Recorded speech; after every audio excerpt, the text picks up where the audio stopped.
This is the Lifting with Lauren podcast, and we are not in video form today. It's been a hot minute since I did a podcast episode. I had decided over quarantine to try to do podcast episodes, and I was able to do 2 a week. And obviously I was doing them while I was working out, but, post-quarantine has been, in a blessing type of way, fairly busy, so haven't been able to record any kind of podcast. And also, weird changes. So Instagram has changed the capability of saving live streamed stuff to your story. Now you have to save it as an IGTV video. Not really my favorite feature. It also makes it harder to screen record the whole thing because I actually wasn't able to save the videos to my phone. Anyhow, all of that plus it's just been so busy that trying to work out and record a podcast at the same time, I don't have the mental energy for it, nor do I have the time. So I still want to keep doing this. Oops, shut up, phone. I do still want to keep doing this. It's just going to be in this format instead. So today is going to be a little bit more anecdotal. It's not really super science-based in the sense that I don't have any research sitting in front of me and I'm not quoting any studies. Just kind of going off of experience. I kind of wanted to talk about rest and recovery, and I never really spent too much time thinking through this until I guess the past couple of years, particularly the past year. So I'll kind of give some background. I think it was November. Well, okay, first of all, I'm a fairly hyperactive person. I'm involved in all kinds of stuff.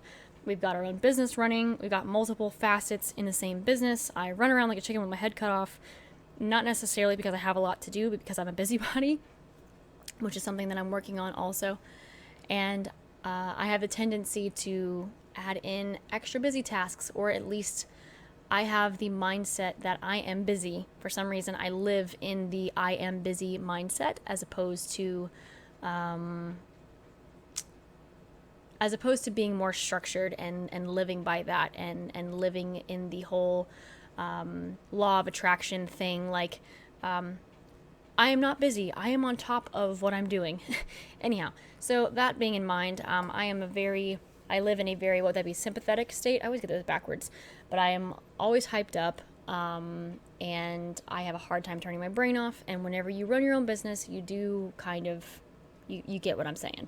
When you run your own business, it's very difficult to check out for the day. I actually was listening to another podcast recently, a really good podcast with Jordan Syatt and James Smith PT, and they were talking about how when you are an in-person personal trainer, you can pretty much shut off for the day whenever you go home. But if you train online or you do a lot of business online, you don't really shut off for the day. You're kind of on 24/7 drive. So it's been really important for me to make those boundaries for myself. Anyhow, so starting in November of 2018, which is the same year that my husband and I got married, toward the end of the year, I got a head cold. And I normally get head colds by first a scratchy throat, then it's my head gets stuffy, and then it turns into severe sinus stuff, and then it goes down to my chest and I get this cough, and it usually lasts a week, maybe 2 weeks, as far as the residual goes. So it really takes me a long time to get over a cold. And then I got sick again in December. I'm trying to organize some community events, and I'm sick at the event, trying to get it done, but I just felt awful. And then in January, I got sick again. And then every 4 to 6 weeks, I was getting sick. So in April, I think March or April of 2019, last year, I had been getting sick for 4 or 5, maybe 6 straight months at that point. I guess that would be 5 months at that point. I was like, okay, well, maybe there's something wrong with my diet. I don't really feel that strong. So I, in all of my nutritional wisdom, decided to start taking an iron supplement. Sounds great in theory, right? My mom was telling me that when she was giving birth to my brother, she had a lot of blood loss, and they were telling her that if her iron didn't come up quickly, she was going to have to stay in the hospital. So she got my dad to go get her a bunch of iron pills, and she started taking them like crazy. She's always told me this story. What she never told me was that the doctor warned her after her iron levels did come up. He did warn her, hey, you shouldn't do that. That's not safe. So after like a couple of days of taking the iron supplement, which is 60 milligrams a piece, I started to notice like, you know, definitely like defecating regularly, but having like green stool, which is obviously not normal unless you're a baby. And then I was like, it's probably a bit much. That means my body's not using all the iron. Let me cut back a little bit. So then I started to take half a pill a day, about 30 milligrams a day. Okay, so I'm doing this every day. And then it was like, didn't really seem to make a big difference. So I was like, all right, well, maybe I'll do like half a pill every other day. Maybe my body's not clearing it out readily. So I started doing that. And then I started to get like this really weird headache that like wouldn't go away. And then I was getting like kidney pain and like really strange things. And like the headache to me, when it wouldn't go away, I was like, people who have high blood pressure sometimes get headaches like this. I usually get a headache for like a few hours and it goes away. This was nonstop. So I'm like, okay, well, the only thing I've done differently is I started taking this iron pill. So I started to look up the side effects of taking excess iron. Well, apparently, a menstruating woman, a woman who menstruates regularly, especially due to like, blood loss and whatnot, should be consuming a roughly 18 milligrams of iron a day, maximum. And basically the only reason you should ever supplement is if you have blood work done and it shows in your blood work that your iron is low. Did I have blood work done? No, I didn't. I just decided that it would be smart to supplement with iron with 60 freaking milligrams a day. That was a very bad idea, and apparently you can have really, really bad side effects from taking too much iron, and I guess I was at the tip of the iceberg there. So, I stopped taking it immediately. Still didn't solve the problem. Every month, every 4 to 6 weeks, sometimes even more frequently, every 3 weeks, I would get sick. In May of last year, had a really painful and over-the-top menstrual cycle. My husband and I both caught something and got really sick. Not like I had a head cold that month too, but I also had some bad GI distress and all of that, and like going to the bathroom a lot, like feeling totally normal except for that. Yeah, it was really strange. It was almost like you hear stories about people who catch bacteria and like they have a lot of issues like in their colon and whatnot, it's like sometimes people take antibiotics and it kills off their good bacteria in their colon, and like in my mind I'm conceptualizing like, is that what's happening to me? Is like something wrong with like my gut bacteria? Like what is wrong with me? Because I felt somewhat normal other than like I was really lethargic and I had to go to the bathroom, almost like, I don't know, being on a detox, which is why you really shouldn't do detoxes. So that was really strange, and I felt like I didn't really recover well that month. And then it was still same thing, sick every 3, 4, 5, 6 weeks, same symptoms. I had other people around me who were going through the same stuff, but it was like, now it's going on 8 months, 9 months, 10 months. It got to August, so we're looking at like 10 months here and 9 months here. And I was like, all right. Oh, I actually, around that time, I think, a little before that, I decided, okay, adding an iron supplement's not good. Let me add a greens supplement. So I did add that, and it seemed to help a little bit. Maybe. I kind of, like, overall felt better, but I was still getting sick. So then in August, I got blood work done. I decided, you know what? I want to get to the bottom of this. If I go to a doctor, I'm going to be honest, I've had bad experiences with lots of doctors where I go to the doctor and I'm like, hey, something's wrong with me. And they're like, no, nothing's wrong with you. So I don't like people telling me that I don't know what I'm talking about. So I didn't go to the doctor right away. I decided I wanted my own blood work done. So I went through a company called Life Extension, and you can select your own blood panel. So they have pre-made blood panels where it's like, hey, they're going to test for these blood markers, or these blood markers, whatever, based on the panel that you choose. So I chose the one called the weight loss panel. obviously not because I'm trying to lose weight. I'm actually trying to gain weight, and I have been for a while. But it has a lot of different stuff, like, so your generalized blood markers, like your cholesterol levels, your sugar levels. It also checks your estrogen and derivatives of that levels, your cortisol, things like that, like stress levels.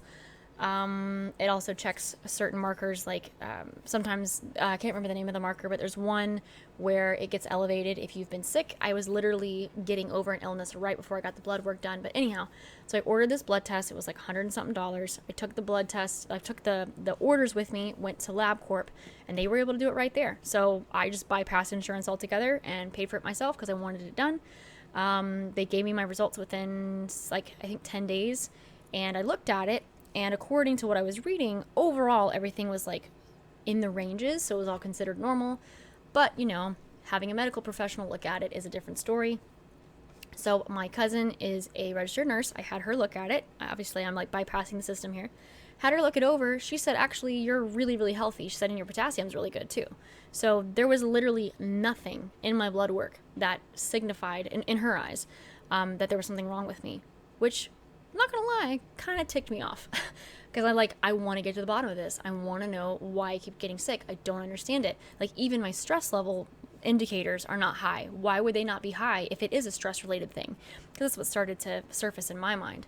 So I was like, all right, I guess I need to start seeking other medical professional help. So I set up an appointment with my gynecologist. I hadn't gone to a gynecologist since I've been married, so I went there.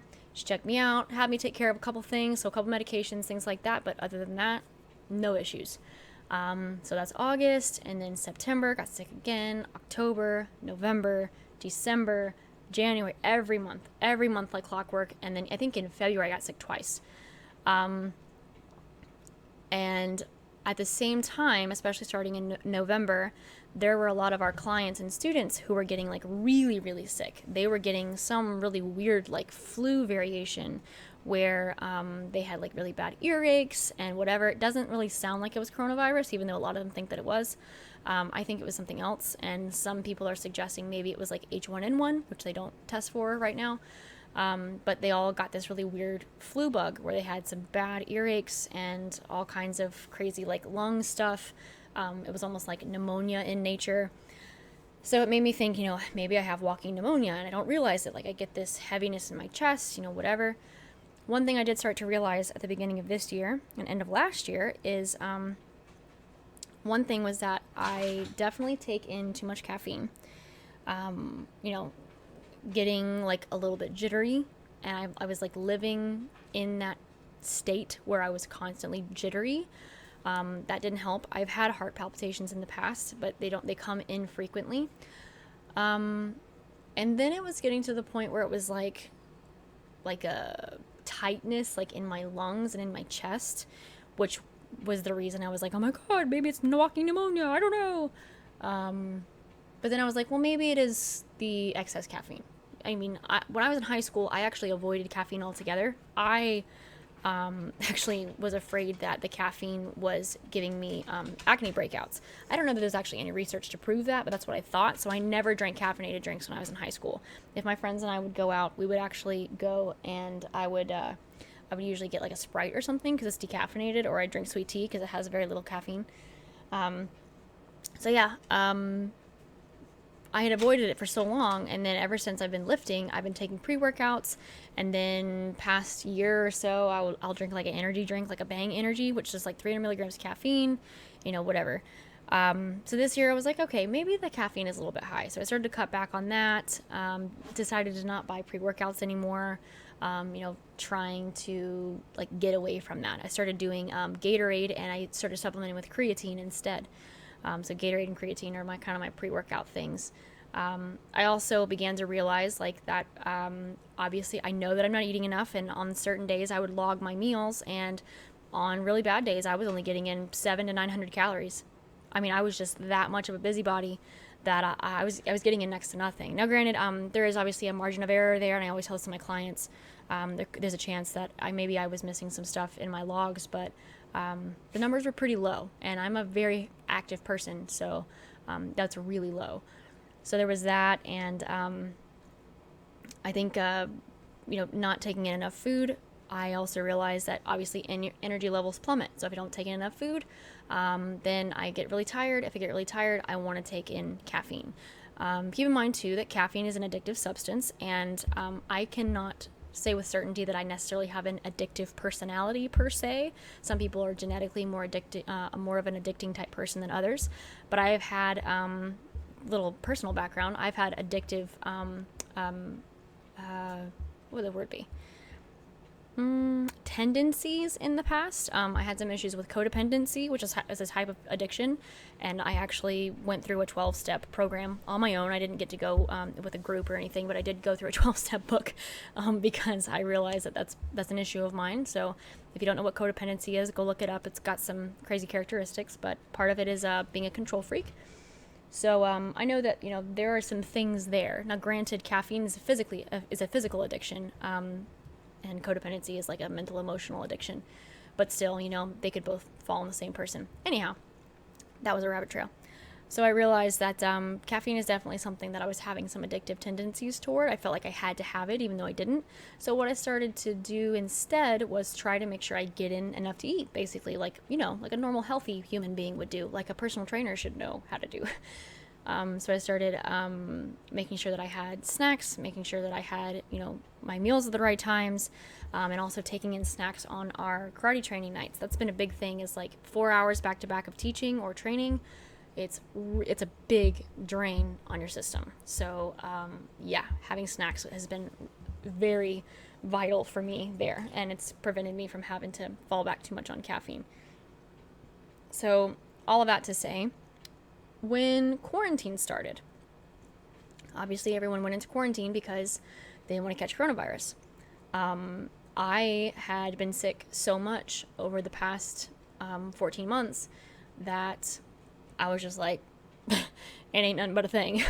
I mean, obviously I don't want to pass it around, but I'm just like, okay, well, I've been sick so much that at this point I don't even know what it's like to not be sick every month.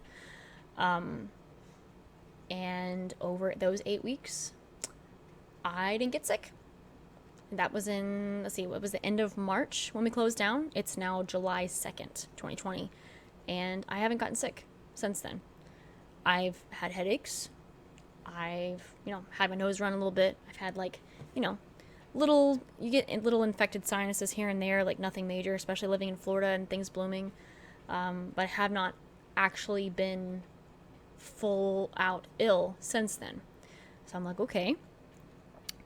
I was getting to the point that I thought maybe I was getting sick from being around all my students so much. I'm pretty hands-on, and so like for example, my 4 and 5-year-olds class, I teach the 4 and 5-year-olds class, the karate class, and those kids are petri dishes. They get sick a lot, and it's because their immune systems aren't developed yet. They're getting into public school, so when you're first getting into public school, you pass around a lot of illnesses really quickly, and you get illnesses fairly frequently. And there was a lot of kids that were coming in all the time, and they were also sick all the time. And like we would even do this thing where before class, in order to calm everybody down, I would have everybody sit on the floor in a circle, and we would talk about our day. So we would say one thing that happened today. I was beginning to think that maybe that proximity had been an issue. Maybe I was catching something from my kids. I also know, once again, because I'm hyperactive, I touch my face a lot. I'm not really good about that kind of thing, keeping my hands off my face. So I was like, all right, maybe it's just my students. Maybe that's the reason I've been sick all this time, and now quarantine is stopping me from getting sick. Well, some pretty cool things happened over quarantine. And I don't want to say this next section without acknowledging some of the many horrible things that have happened over quarantine. I get that there are businesses that went out of business. There are people who were really stressed out. I know that a lot of bad things happened, but I'm going to tell you my experience. Quarantine was one of the best things that could have ever happened to me, probably in the past 10 years. Literally, it's probably one of the best experiences I've had. We were able to continue our business. We were able to see what kind of awesome, freaking amazing community we had who rallied behind us and supported us because they want to see our business continue on and they wanted to see us survive. We were able to save a lot of money because, we weren't able to be out and about as much. But during that time, what I've always found, like even during summers when I was in high school, I would always use summertime to actually like reflect and kind of be quiet and be on my own. I actually really I thrived on having those 2 months of just kind of nothing. I was able to sleep in when I was in school. I was able to, so I'm a highly spiritual person. So for me, it was like lots of scripture reading. I would do lots of Bible studies, all that kind of stuff. Go to church camp. For me, it was a nice mental and emotional and spiritual reset. And I haven't had one of those in years. Right when I got out of high school, I had one more summer, and then I went straight into college, and I went straight through. Didn't take any summers off. Got one job, two jobs, three jobs at one point. So I really haven't had a big break in a long time. So this 8 weeks allowed me to kind of have that. One thing that I did is I follow Boss Babe Incorporated on Instagram, and I followed them for a while, and I really admire them. And they did this thing where it was like a webinar where they were just talking about the society, which is a thing that they do. It's basically a group for entrepreneurs or people who like are success driven or whatever. It's for women. And I was like, you know what? I've been thinking about joining that for a while. I think I'm gonna do it. It's not really all that expensive. I want to join it, see what happens. And wow, like they give you so much stuff, so many resources for the amount that you're paying. I mean, it's unreal. So I was able to start getting into that. And one thing that became very apparent is that, and this is not like a shameful thing, but there are obviously masculine and there are feminine characteristics to every person. Whether you're male or female, you have some of both. And there are certain things that classify as like masculine characteristics, and there are certain things that classify as feminine. Just an example of that. If you are someone who is more like the provider type personality, you want to be the one that gives money away, or you want to you don't really want to accept money, but you want to be one that provides it and gives it and works for it. That's more masculine. A feminine characteristic would actually be more like accepting of money, accepting of gifts, not in a manipulative way, but in a gracious, like thankful type of way. So kind of the yin and the yang of that one particular example. So I tend to be very like living in masculine, like going and trying to get things done and not resting, just going balls to the wall all the time. What I began to realize is that I have to take time to be like, I don't want to say that being feminine is selfish. I'm not trying to say that. It's more like self-care, I guess, like taking care of yourself. So not only nurturing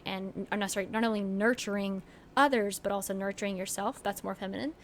And I do try to nurture others, but I don't nurture myself. And the 8 weeks of quarantine showed me that I don't nurture myself.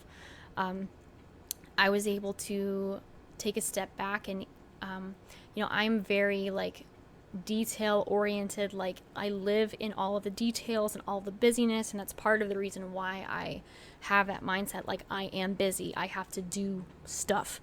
My husband, on the other hand, is very much a like globalist kind of person. He's not a busy person. He takes time to rest. He can see the big picture. He doesn't necessarily always pay attention to detail, which makes me want to punch him in the forehead, but that's him. But the beauty of it is that because we're so opposite, we mesh well together and we push each other in the areas that we're deficient in.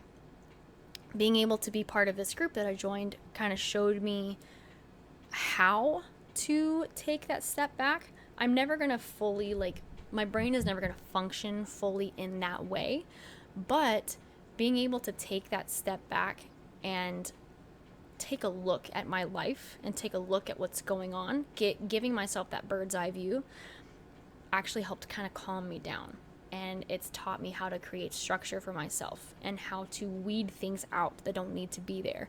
Weed out busy tasks, weed out crap in my house that doesn't need to be here. Get rid of my damn clothes because I have so many freaking clothes in my closet.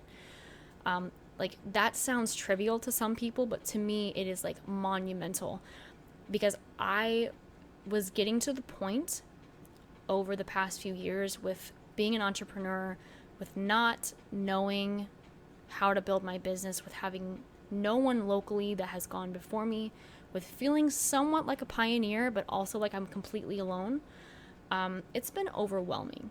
And, when you're doing all of that and trying to be creative, but then also being a very masculine person where you're like, I have to make money in order to survive, you get really overwhelmed. And there are a lot of details there to take in and to sift through.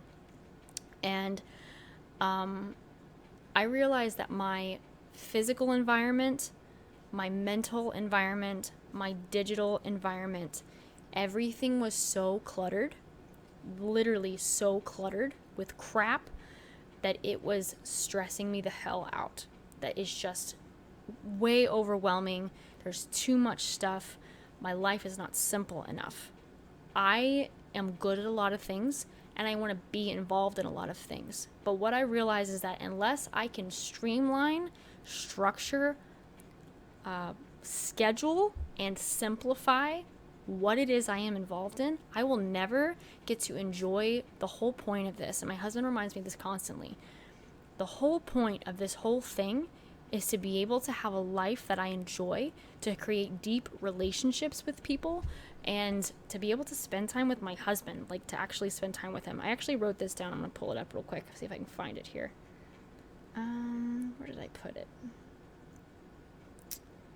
I wasn't thinking about saying this until just now, and I don't even know where I have this. It was a thought that I had about my goals for this year. Where is it?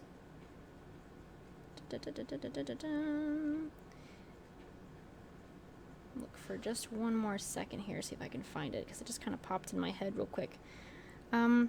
Basically, it's that this year I want to spend the year decluttering my life and creating systems and building structure, not to box myself in and be like clockwork, but to instead know that there is like a place for everything and everything has a place, that whole Marie Kondo idea, but also like in my life and in my tasks, and to be able to honor the space that has been given to each of those tasks. So like if I schedule every Tuesday at 1:30 p.m. to 3 p.m.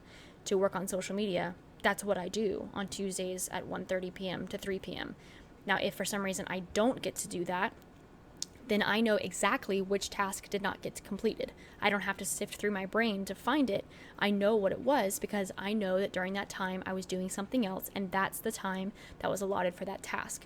So that's been one thing that I've been focusing on. So creating that structure so that I can use my time at work and outside of work to connect with people and create deeper relationships.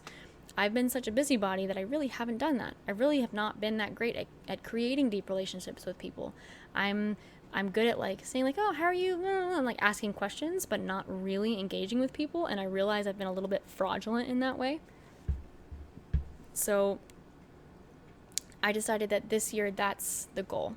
The goal is to stop being so busy, let my mind get clear, keep that structure so that within that structure I'm able to create deeper relationships with people.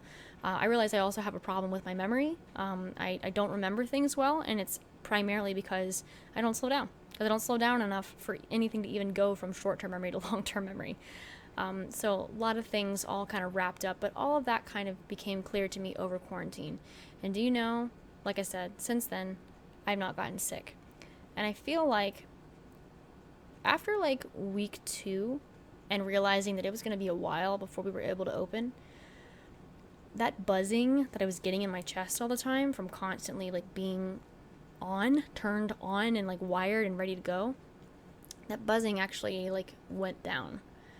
And I slept a little bit better, and my mind was a little bit clearer, and I didn't like have tons of tasks that I got done, but I had so much time to just kind of sit and just like look at myself and once again see my strengths and weaknesses, but I guess kind of emotionally and mentally recharge, and obviously come realize the things that I just said about structure in my life and all that stuff. So since then, you know, the first week I realized over quarantine that I definitely need to make sure that I'm structured, that I have my schedule on my calendar so that I honor those times. So I did that, And the first couple weeks, I was like, it was really going well. I didn't feel overwhelmed. I didn't feel like anything was over the top.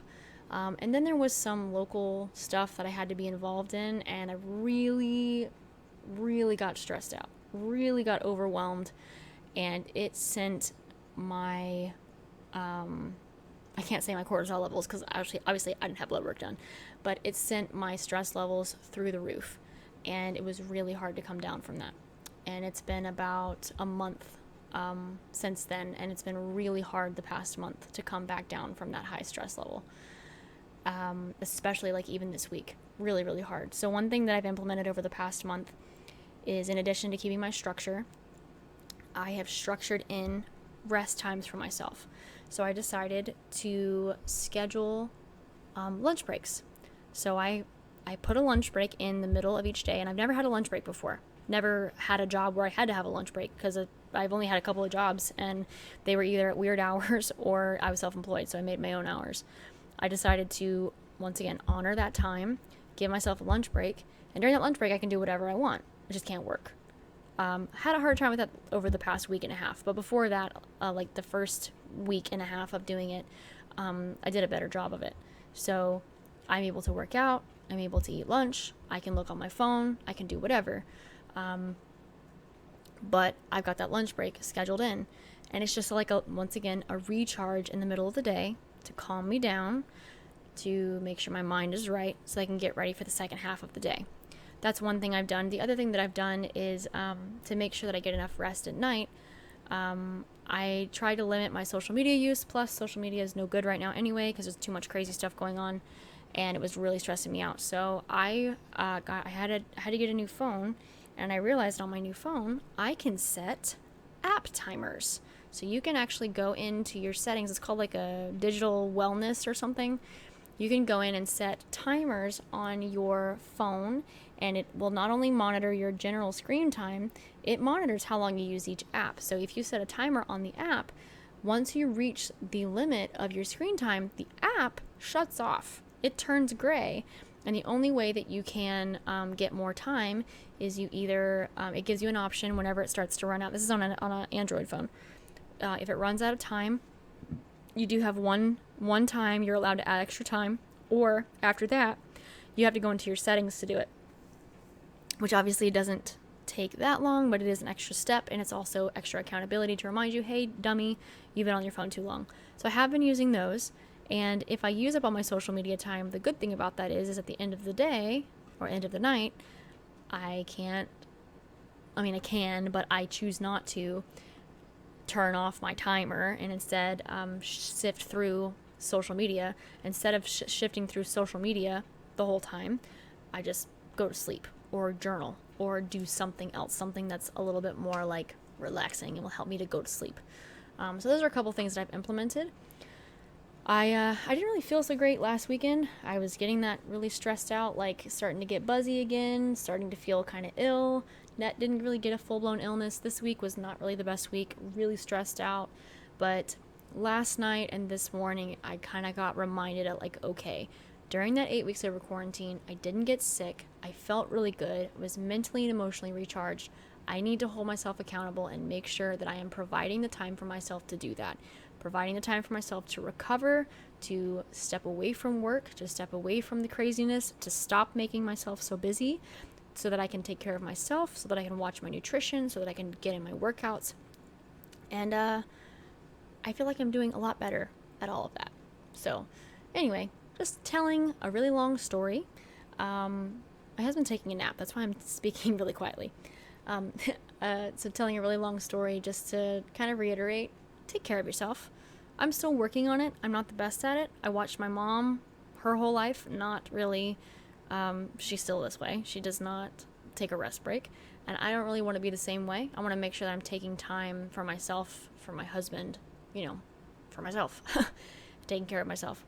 So you do the same, and yeah, you guys go get your lift on.